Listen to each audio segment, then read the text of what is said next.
आज मैं आप सबसे मूंग की दाल की बड़ियों की रेसिपी शेयर कर रही हूँ, जिन्हें पंजाब में बड़ियाँ भी कहा जाता है, जिन्हें बनाना बहुत ज़्यादा आसान है और यकीनन बहुत ज़्यादा मज़ेदार बनकर तैयार होती हैं। और दूसरा, मैं आपको बड़ियाँ सुखाने का सही तरीका भी बताऊंगी और ये भी बताऊंगी कि किन महीनों में बड़ियाँ बनानी चाहिए ताकि बहुत जल्दी से मुकम्मल तौर पर ड्राई हो सकें, क्योंकि बड़ियों को बहुत अच्छे तरीके से ड्राई होना चाहिए ताकि आप लंबे अरसे तक स्टोर कर सकें। तो कोशिश कीजिएगा कि वीडियो आखिर तक देखें।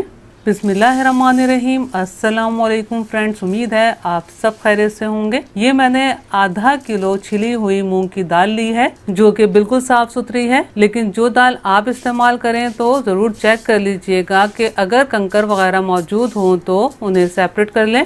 सबसे पहले दाल को अच्छे तरीके से धो लेना है। मेरी बहुत सी बहनें दालों को धोए बगैर सोक करती हैं, जो कि बिल्कुल गलत तरीका है, क्योंकि दालों वगैरह में केमिकल इस्तेमाल किए जाते हैं ताकि इनमें सुरसुरी यानी कि कीड़ा ना पड़े। दाल को मैंने 3 से 4 बार खुले पानी से धो लिया है। अब बोल को कवर कर देना है और 4 घंटे दाल को सोख रहने देना है। आजकल बहुत ज़्यादा गर्मी है, इसलिए 4 घंटे काफ़ी हैं। अगर आपने सारी रात भिगोने के लिए रख दिया तो इसमें खमीर पैदा हो जाएगा, यानी कि ये ख़राब हो जाएगी। अगर आप सारी रात भिगो कर रखना चाहते हैं तो फिर फ्रिज में भी रख सकते हैं। दाल को भीगे हुए 4 घंटे हो गए हैं। आप देख सकते हैं कि दाल फूल के कितनी ज़्यादा हो गई है और ये देखें कितनी ज़्यादा दाल सॉफ्ट हो गई है कि आराम से क्रश हो रही है। सबसे पहले तो दाल को स्ट्रेनर की मदद से छानकर पानी बिल्कुल अलग कर लेना है। दाल में पानी बिल्कुल नहीं होना चाहिए, इसलिए बहुत बेहतर है कि स्ट्रेनर की मदद से छान लिया जाए।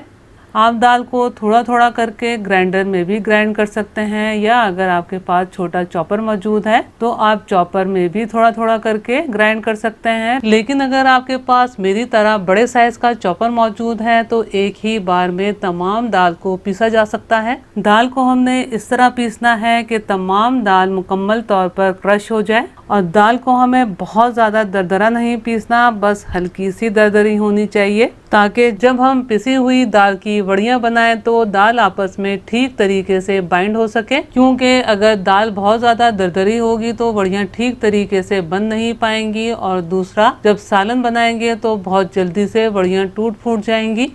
दाल को मैंने अच्छे तरीके से पीस लिया है और ये दाल का पेस्ट बनकर तैयार है। दाल को हमने बगैर पानी के पीसा है, इसलिए आप जितना भी पीस लें मामूली सी दरदरी रहेगी। अब दाल को एक बोल में ट्रांसफ़र कर लेते हैं। पैन में मैंने 3 टीस्पून साबुत धनिया शामिल किया है और ये 1.5 टीस्पून सफ़ेद ज़ीरा, 1/2 टीस्पून साबुत काली मिर्चें।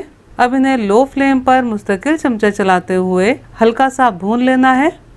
मैंने इन तमाम अज़्ज़ा को लो फ्लेम पर सिर्फ 1.5 से 2 मिनट भूना है।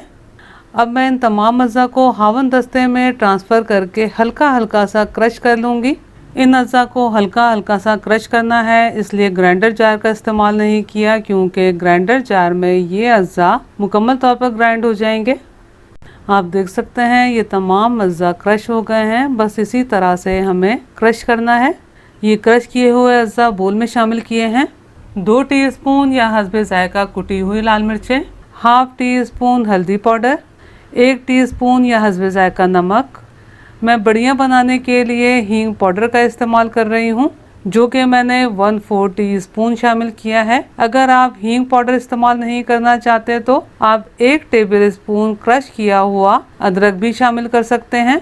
मेरी बहुत सी बहनें बड़ियों में अजवाइन का इस्तेमाल करती हैं, तो अजवाइन शामिल नहीं करेंगे, क्योंकि अजवाइन से बड़ियों का जायका अच्छा नहीं आता। ये मैंने 1 कप हरे धनिए की पत्तियां डंडियों पर से अलहदा कर ली हैं। इन्हें बारीक चॉप करके बोल में शामिल किया है। अब इन तमाम अज़्ज़ा को मुकम्मल तौर पर हाथ की मदद से मिक्स कर लेना है। ये बड़ियों का परफेक्ट बैटर बनकर तैयार है। अब जल्दी से बड़ियाँ बनाना शुरू करते हैं।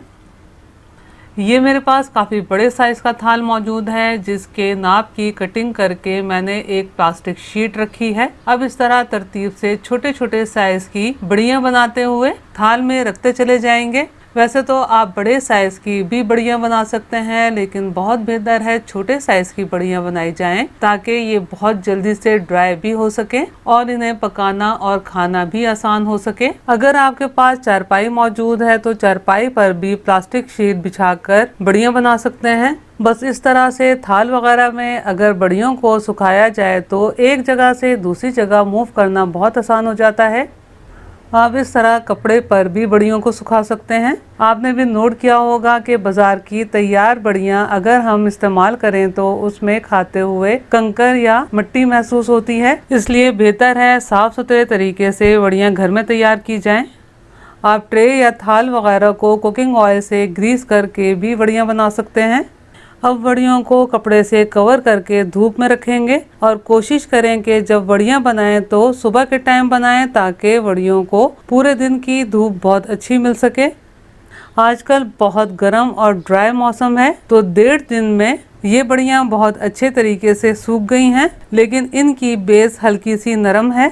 अगर बड़ियों को कुकिंग ऑयल और प्लास्टिक शीट की मदद से ड्राई किया जाए तो बड़ियों को अलहदा करना आसान हो जाता है, लेकिन इसके बरअक्स कपड़े पर ड्राई करें तो कपड़े पर से बड़ियों को अलहदा करना थोड़ा सा मुश्किल होता है। तो बेहतर है कि बड़ियों को प्लास्टिक शीट या फिर कुकिंग ऑयल की मदद से ड्राई किया जाए। मैंने इन तमाम बड़ियों को पलट के एक ही थाल में तरतीब से रख दिया है। अब तकरीबन 3 से 4 घंटे मैं इन्हें मजीद धूप में रखूंगी। बड़ियों को जितने अच्छे तरीके से खुश्क किया जाएगा उतने ही लंबे अरसे तक आप इस्तेमाल कर सकते हैं, यानी कि रूम टेम्परेचर पर रख के आराम से बड़ियों को 4 से 6 महीने इस्तेमाल किया जा सकता है। अगर आप साल भर इस्तेमाल करना चाहते हैं या साल से ज़्यादा इस्तेमाल करना चाहते हैं तो ड्राई करके एयर टाइट कंटेनर में फ्रिज में रखिएगा। मई और जून के ये 2 महीने बेस्ट हैं बड़ियों को सुखाने के लिए।